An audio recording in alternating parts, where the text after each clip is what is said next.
Halo Foodpreneur Indonesia, ketemu lagi dengan saya Sarita Suteja di Foodies Q&A.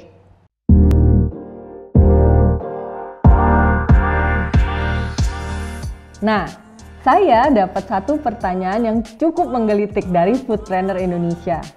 Bagaimana tips membuat sebuah headline atau campaign viral menarik perhatian publik terhadap bisnis kuliner kita? Kalau bicara tentang yang menarik itu pastinya sesuatu yang kontroversial dan itu yang paling mudah dan sering sekali dilakukan oleh orang-orang lain. Tapi jangan lupa bahwa sekontroversialnya headline yang kita buat, jangan pernah melakukan penipuan. Itu yang paling utama ya gitu. Jadi tips saya di sini adalah yang kita harus perhatikan itu adalah siapa target audiens kita. Jadi tentu saja kalau kita ingin menarik perhatian mungkin yang sekarang lagi cukup booming kan orang-orang dari generasi misalnya milenial. Kita harus pelajari mereka sukanya apa gitu kan. Jadi kita harus pelajari mereka karakteristiknya seperti apa, headline seperti apa yang mereka suka.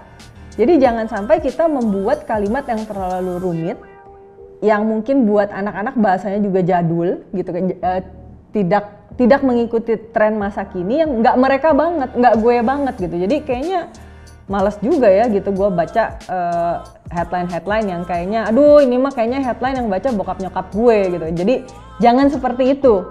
Jadi yang harus kita lakukan itu adalah kita harus cari tahu dulu target audiens kita siapa.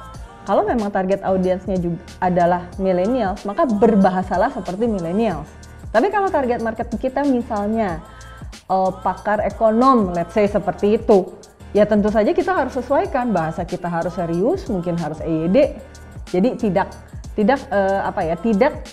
se-hype, tidak se-pop apa yang kita keluarkan untuk target-target kita yang milenial. Yang kedua, itu adalah kita bisa mengambil pendekatan menunggangi tren.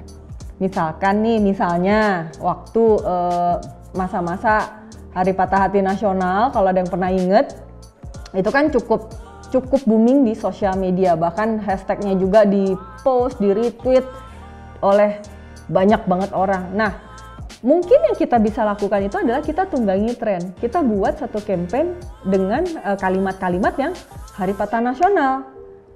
Karena tidak ada salahnya kita mengikuti tren, asal jangan menggunakan brand atau trademark orang lain.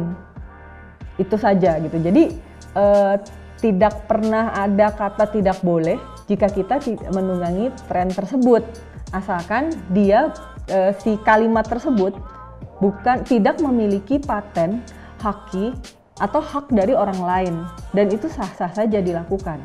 Atau misalkan pada saat tren yang booming-boomingnya Kiki Challenge misalnya, tidak pernah ada salahnya kita buat press release dengan memasukkan kalimat Kiki Challenge asal relevan dengan berita-berita yang mau kita masukkan. Kemudian yang terakhir, yang menurut saya ini juga cukup sangat-sangat clickbait, itu biasanya kita akan masukkan angka. Kalau kita perhatikan, banyak sekali berita-berita yang beredar di luar sana, misalkan 10 tips serba-serbi minum kopi misalnya seperti itu. Bahkan biasanya ditambahin lagi, nomor 3 bikin kita tercengang.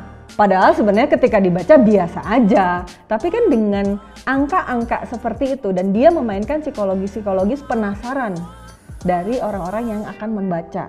Tentunya kita, iya juga ya, apa ya? Coba deh gue coba klik. Setelah kita klik, lupa kita, ternyata yang nomor 3 itu tidak mencengangkan. Jadi sebetulnya tidak ada masalah gitu pada saat kita ingin menampilkan sesuatu yang sifatnya tren atau sesuatu yang menggelitik rasa penasarannya si audiens kita.